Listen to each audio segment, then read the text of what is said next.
আজকে মিটিতে আজকে colour pencil share করলাম। আজকে ওরা এখন ঘুরতে বেড়াচ্ছে, রেডি হয়ে গেছে।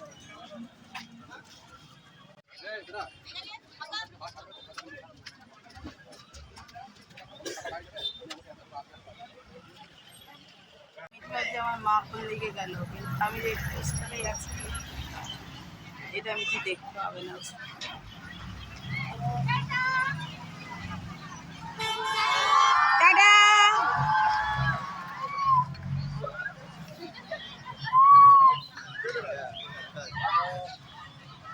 एक कास्टा लगी ने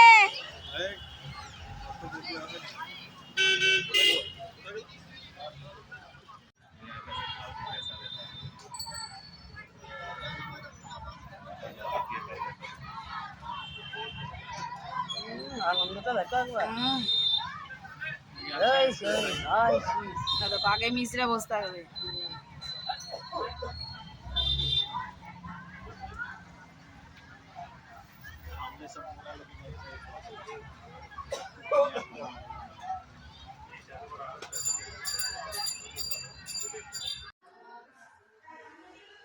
ভাজবে এখানে, আর এখানে খিচুড়ি হয়ে গেছে। এই যে গরম গরম এখানে একটা ভাজা হয়ে গেছে। এই যে চিংড়ি মাছ, এটা কি মাছ আমি জানি না আমি তো এটা মাছ ভাজা হয়েছে। আর এটা বেগুন ভাজা। আমি মাছের ব্যাপারে বেশি কিছু জানি না, এখানে আমি খাই না, তো আমি এটা জানি না এটা কোন মাছ। এইটা হলো পোনা। তো পোনা ছিল দুটো গোটা, এই যে দেখো এই ছিল ওর সাইজ, ঠিক আছে। যেহেতু বাবার মা খাবে না বেকার গোটা গোটা, তার জন্য আমি এটাকে পিস করে দিয়েছি। আর এই যে চিংড়ি, ওটা কিছুটা ভেজে কিছুটা চিংড়ি মিঠির জন্য ভেজে দিয়েছি। মিঠি খাচ্ছে আজকে গোবিন্দভোগ চালের ভাত, ঘি আলু ভাতে আর চিংড়ি মাছ ভাজা। আর এখানে আমি রেখে দিয়েছি কিছুটা, এটা কালকে আমাদের পটল চিংড়ি হবে, আর বাবাকে গোটা গোটা মাছ ভেজে দেবো। আমি খিচুড়ি খাই না এই জন্য, কালকে এই হবে দেখিয়ে দিলাম। আর এখনকার জন্য এই 3 পিস বেগুন ভাজা, মানে আমি মা বাবা, মিঠি তো খাবে না। আর বাবার আর মায়ের মাছ ভাজা, মিঠি চিংড়ি মাছ ভাজা হয়ে গেল। আর এখানে মিঠি দেখিয়েছি কিনা জানি না, এই দেখুন গোবিন্দভোগ চালের খিচুড়ি আমাদের 3 জনকার জন্য। চলুন দেখাই। এখানে আমার মেয়ের জন্য হয়ে গেছে গোবিন্দভোগ, এখন ঘুরতে গেছে 2:15 তো। হ্যাঁ। আর এখানে আমার বেটির জন্য হয়েছে গোবিন্দভোগ চালের ভাত, ঘি আলু ভাতে। ও এটা খুব ভালোবাসে। গুড ইভিনিং, শুভ সন্ধ্যা। এখন ঘড়িতে বেজে গেল 6:20। আর এখন আমাদের চা অনেকক্ষণ দেখো খাওয়া গেছে, আর আমি চুল টুল বেঁধে রেডি হয়ে গেছি। এখন দেবো বেটিকে একটুখানি চা করে, বেটি করবে এখন একটু গান। একটুখানি চুলটা তেল দিয়েছি, দেখো তেলে বেঁধেছি যেন একটু লাগছে। তো চলো, এই যে মিঠি ডিস্টার্ব করছে। এখন মিঠিকে দেবো, যে মিঠিও চুল বেঁধে নিয়েছে বিকালবেলায়, আর একটু শুয়েছিলাম। তো চলো মিঠিকে একটু চাটা দিয়ে দিই। আর আজকে মা নিয়ে এসছে পেঁয়াজ শাক। হ্যাঁ, তো পেঁয়াজ কলি, যাই হোক আজকে পেঁয়াজি বড়ার সঙ্গে মুড়ি হবে সন্ধ্যাবেলায়। মাকে বলেছি বাইরের চপ না নিয়ে আসতে। তো চলো তাহলে এখন ওকে একটু চা দিই, তারপর ও গান করবে। মা কোনো আজকে গানটা করাবে। চলো ব্লগ সঙ্গে থেকো।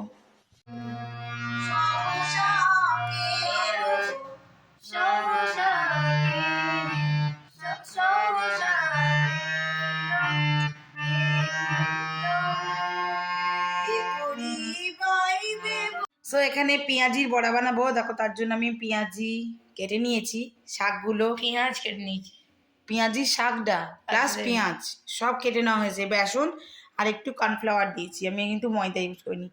দিয়ে একটু কালো জিরে দিয়েছি। আর জাস্ট তেলটা দেখো, তেলটা পুরো হিট হয়ে গেছে। আমি এবার চিমনি অন করবো।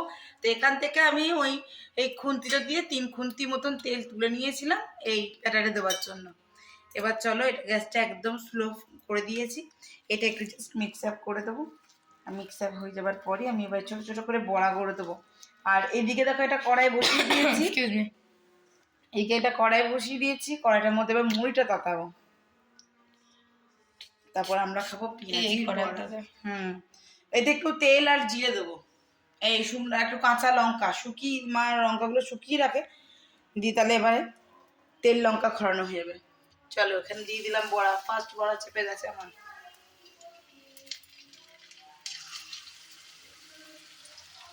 দিয়ে দিয়েছি সরিষার তেল, মুড়ির জন্য সরষের তেল আমার একদম পারফেক্ট। আর দিয়ে দিচ্ছি একটু গোটা জিরা, গোটা জিরাটা একটু ভালো করে তেলে যাক, এবার দিয়ে দেবো এর মধ্যে মুড়ি, দিয়ে এটা গরম করবো। আর এদিকে তো বড়া দেখতেই পেলে ছেড়ে দিয়েছি সমস্ত বড়াগুলো, ছাইটা পড়ছে তাই লাগছে। তো যাই হোক এবার একটু হালকা হাতে এবার নাড়াচাড়া করবো। এইটা মানে বসিয়ে ছেড়ে দেবার পর এই ক্রিস্পিনেসটা যে আসবে তোমরা ধারণা করতে পারবে না, জাস্ট ধারণা করতে পারবে না। দেখো এক সাইডটা হয়ে গেছে। আমি বাবা মাকে আজকে, বাবা মা আমরা সবাই মিলেই খাবো, 3-4 জন মিলে পেঁয়াজি বড়া দিয়ে মুড়ি। মাকে বলেছি বাইরে থেকে চপ টপ নিয়ে এসো না, বাইরের জিনিস খাওয়াটা আমি একদমই পছন্দ না। কড়াইতে মুড়ি দিয়ে দিয়েছি, তেল জিরে দিয়ে পরে মুড়িটা ছেড়ে দিয়েছি, এখন মুড়িটা করছি গরম। আর এদিকে আমার বড়া হয়ে গেছে কমপ্লিট, তো এটা এখন তুলে নেবো।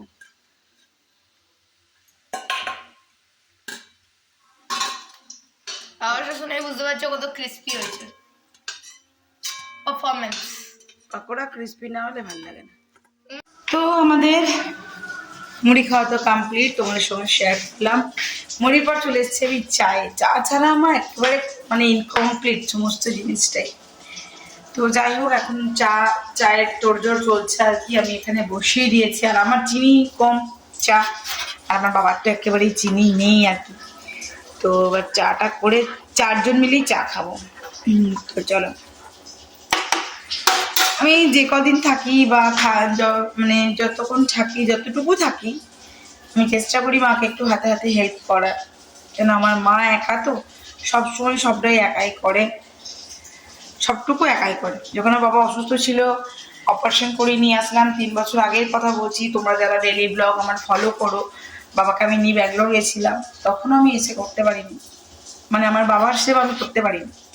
আমার মা টোটালটাই একা করেছে, হ্যাঁ, রান্না বাজার হাট, বাবাকে দেখাশোনা, সবটুকু। তো আমাকে দুদিকটা যেহেতু সামাল দিতে হয়, ওই দিকেও করতে হয়, তো কি আর বলবো। তো ওই জন্য যখনই আসি আমি চেষ্টা করি মাকে একটু হেল্প করার, মাকে একটু যাতে একটু মা বসতে পারে। এখন মায়ের যে সেন্টার আছে জানো, মায়ের সেন্টারে কাগজপত্রগুলো রেডি করছে, মায়ের মধ্যে কলকাতা যাবে সেগুলো সাবমিট করতে। তো চলো একটু চা খাই সবাই মিলে, সবাই মুড়ি খেলাম, মুড়িটা এনজয় করলাম, এবার চাটা খাবো, তারপর দেখা যাবে রাতে ডিনারে কি করা যায়। মা সচরাচর চাই না আমি রান্নাঘরে থাকি, এটা মায়ের বেশ অপছন্দের ব্যাপার আর কি। বারবার আমাকে এখান থেকে ভাগাবে, তুই রান্নাঘর থেকে যা, আমি করছি না, তুমি যাও আমি করছি। এই যে দেখো আমার চা ভালো করে ফুটে গেছে, আর একটু ফুটাবো, জাস্ট লিকারটা একটু কড়া কড়া হবে। আমার মা একটু চিনিটা পছন্দ করে, আদারওয়াইজ আমার সকলেই একটু কড়া ফ্লেভারটাই ভালোবাসি। আমার মিঠিও খাবে চা, একবার খেয়েছে সন্ধ্যেবেলায় চা, ও কফিটা আমার মতন খুব ভালোবাসে, বাট ও কড়া খায় না, একদম লাইট খায়, একদম ছোট তো, ওর 12 বছর বয়স, ওর আর কি ইয়ে লাগবে বলো। তো আর আমি কিন্তু বরাবর কড়া ফ্লেভারটাই পছন্দ করি, সেটা চা বলো কফি বলো সবটুকু। চলো এবার আমরা একটু, আমি যে কাপ রেডি করে নিয়েছি 4 জন কাপ, চা খাবো। তো এই যে গরম গরম ধোয়া ওটা চা রেডি, চলো চা এনজয় করি। তোমরা যদি কেউ আমাদের সঙ্গে চা এনজয় করতে চাও তো অবশ্যই আসতে পারো আমাদের বাড়ি।